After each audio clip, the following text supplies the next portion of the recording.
First, prepare the ingredients and tools. A pot, 500 ml of water, and most importantly, pudding powder.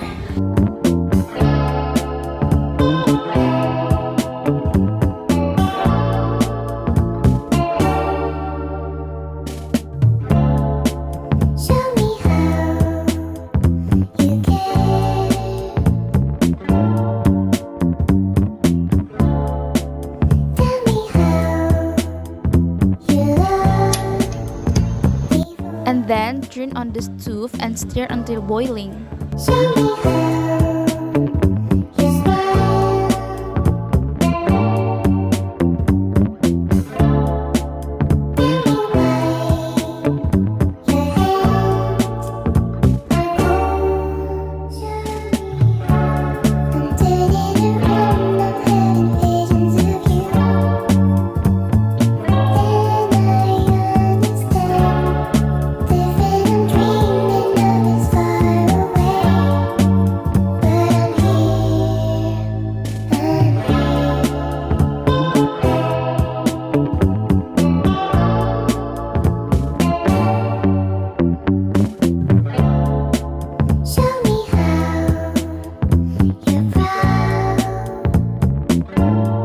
Allow the pudding to set for a few minutes.